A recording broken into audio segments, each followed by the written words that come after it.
नमस्कार, मैं हूं अशोक कुमार। मुखर संवाद के खास प्रोग्राम में मुखर बाखबर में आपका स्वागत है।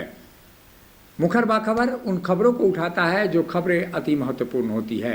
पहले आज जो बड़ी घटना हुई है, चाईबासा की सांसद गीता कोड़ा ने कांग्रेस का दामन छोड़कर, यानी हाथ का साथ छोड़कर वो कमल के पाले में चली गई हैं। एक तरह से कहा जाए, उन्होंने चुनावी सरगर्मी के बीच अब लोकसभा चुनाव में जो नेताओं के दलबदलू चरित्र को दिखाई देने वाला घटनाक्रम होता है, उस घटनाक्रम में ये शायद पहली झारखंड से हैं जिन्होंने दलबदलू प्रकरण को आत्मसात किया है और उन्होंने पार्टी छोड़ दी है। पहले आपको सुनाते हैं वो कथन जिसमें गीता कोड़ा ने क्या कहा था और वो किस तरह से आज जब वो बीजेपी में शामिल हो रही थी उस समय कांग्रेस पर परिवारवादी पार्टी होने का आरोप लगा रही थी। सुनिए। जिस तरह से कांग्रेस तुष्टीकरण की राजनीति करती आई है, एक तरफ तो कहती है कि हम सभी वर्गों को साथ लेके चलेंगे, लेकिन इसके ठीक उलट अगर हम देखें तो किसी को भी साथ लेके नहीं चल रहे, सिर्फ अपना परिवार लेके साथ चल रहे।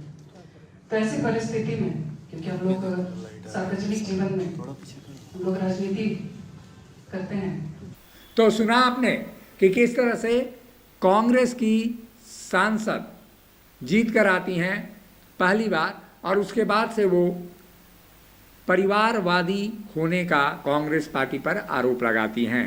यानी कहा जाए जो जिस चीज़ में होता है वो शायद उसको ज़्यादा दिखाई देता है। खुद परिवारवादी की उत्पन्न नेत्री गीता कोड़ा हैं। मधु कोड़ा पूर्व मुख्यमंत्री थे और गीता कोड़ा जब ईडी में 3,000 करोड़ रुपए के जो मामले चल रहे थे मनी लॉन्ड्रिंग के मधु कोड़ा पर, पूर्व मुख्यमंत्री मधु कोड़ा पर, तो उसके बाद से ये राजनीति में कदम रखती हैं।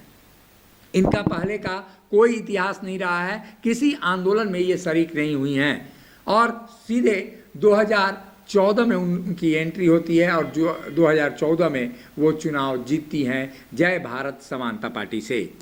जय भारत समानता पार्टी उस परिवारवादी पार्टी का नाम है जिसको मधु कोड़ा ने खुद बनाया था। मधु कोड़ा ने अपनी राजनीतिक विरासत देते हुए गीता कोड़ा को मैदान में उतारा और गीता कोड़ा पहली बार में ही विधायक बन गई। यानी गीता कोड़ा जो केवल गृहिणी थी वो यहाँ पर जीत कर आई और पहली बार वो विधायक 2014 में बनी। गीता कोड़ा का दबदबा यहाँ पर दिखाई दिया क्योंकि वो पूरी तरह से परिवारवादी पार्टी और परिवार का नेतृत्व वहाँ पर कर रही थी। गीता कोड़ा जो आज बीजेपी में शामिल होने के बाद कांग्रेस परिवारवादी होने का आरोप लगा रही हैं, शायद वो अपने गिरेबान को ठीक से नहीं झांक पा रही हैं क्योंकि मधु कोड़ा की विरासत को वो संभाल रही हैं। कोई आंदोलन से जन्मी हुई नेत्री वो नहीं है। मधु कोड़ा ने आंदोलन करके अपने आप को राजनीति में स्थापित किया था और बीजेपी की राजनीति के सहारे ही वो संसदीय राजनीति में आए थे।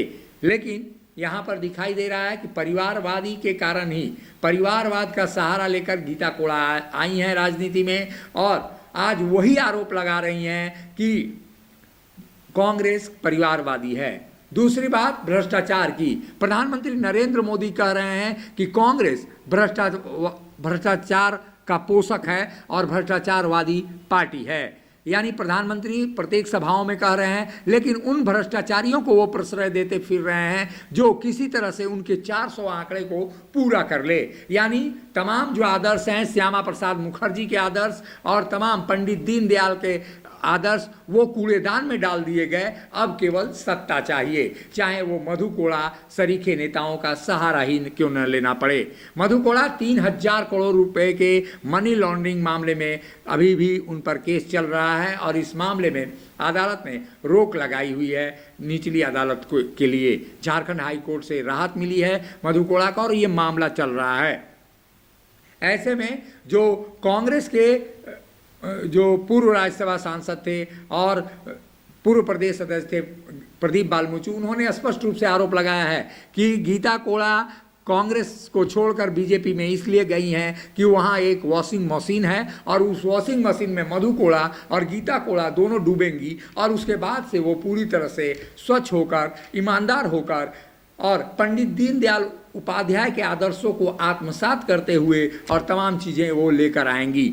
यानी कहा जाए कि प्रधानमंत्री नरेंद्र मोदी भले ही कांग्रेस पर भ्रष्टाचार करने का आरोप लगा रहे हों, लेकिन तमाम भ्रष्टाचारियों को अपने साथ लेते आ रहे हैं क्योंकि उनको 400 का आंकड़ा पार करना है। शायद बीजेपी वो बीजेपी नहीं है जो आदर्शों की राजनीति करती थी, अब केवल उनको सीटों की राजनीति करनी है। और अडानी अंबानी का आरोप भले ही कांग्रेस पार्टी उन पर लगाए, लेकिन इतना ज़रूर है कि जिस तरह की स्थितियां अब लोकसभा चुनाव में झारखंड में दिखाई दे रही हैं, बीजेपी अपने आंकड़े को पाने के लिए किसी तरह का प्रयास करने के लिए और किसी तरह के वायदे और वायदों की खिलाफी करने के लिए तमाम आदर्शों को तिलांजलि देने पर तुली हुई है। जिस मधु कोड़ा को जिस तरह से बीजेपी के नेता पानी पी पी कर भ्रष्टाचार के आरोप लगाते थे, यही बाबूलाल मरांडी जब मधु कोड़ा पर लगातार आरोप लगाते थे, अर्जुन मुंडा आरोप लगाते थे, तो अब भला किस मुंह से वो आरोप लगाएंगे?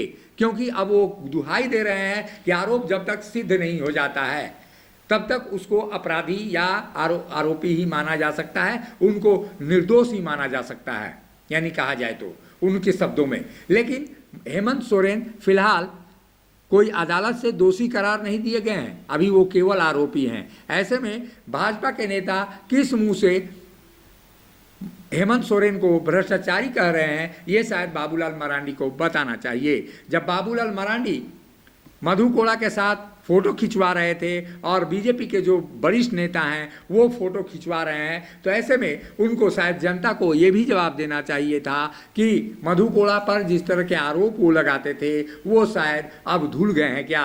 वॉशिंग मशीन में क्या उनके आरोपों की तिलांजलि हो गई है या पूरी तरह से वो ईमानदार छवि के नेता हो गए हैं? इसका शायद बीजेपी के नेताओं को जवाब देना चाहिए, क्योंकि राजनीति में सब कुछ जायज है और यही कारण है कि लगातार पलटू राम की जो भूमिका है, नीतीश कुमार ने भले ही बंसीलाल के बाद पलटू राम की एक बड़ी भूमिका बिहार में स्थापित कर ली है, बार बार पलटते हैं और नेताओं का शायद यही चरित्र दिखाई देता है। और भाजपा के भी शायद बयान पलटू के रूप में जो उनके नेता हैं, कभी बाबूलाल मरांडी भी खुद कुतुब मीनार से कूदने की बातें करते थे, अब वो अन्य लोगों को शामिल करवा रहे हैं। भ्रष्टाचार की बातें करना अब शायद बाबूलाल मरांडी के मुंह से शोभा नहीं देगा, क्योंकि मधु कोड़ा जैसे आरोपी के साथ उनकी तस्वीरें आ चुकी हैं, उनके पार्टी में उनकी पत्नी आ चुकी हैं और परिवारवादी जो गीता कोड़ा कर रही हैं, शायद परिवारवादी उनसे बड़ी कोई नहीं होंगी, क्योंकि राजनीति में उनका कोई योगदान नहीं था और मधु कोड़ा की विरासत के सहारे ही वो राजनीति में आई थी। अब देखना होगा कि बीजेपी किस मुंह से जो आरोप लगाती थी अब जनता के बीच जाकर वो क्या कहेगी। हालांकि कांग्रेस के नेताओं की ओर से बयान आ गया है कि वह ईडी के डर से, और ईडी अब राजनीतिक हथियार बनता हुआ नजर आ रहा है और यही कारण है कि ईडी के आरोपों से मुक्ति पाने के लिए शायद मधु कोड़ा ने अपनी पत्नी गीता कोड़ा को भाजपा में भेजा हो और भाजपा में वहाँ पे शायद आरोपों से मुक्ति उनको मिल जाए। तो ऐसे में अब राजनीति में वो सुचिता की दौर शायद बीजेपी को बंद करनी चाहिए और बीजेपी को भ्रष्टाचार की बातें न करके कोई और मुद्दा तलाशना चाहिए। मुखर संवाद में आज के लिए बस इतना ही। मुझे दीजिए इजाज़त। नमस्कार।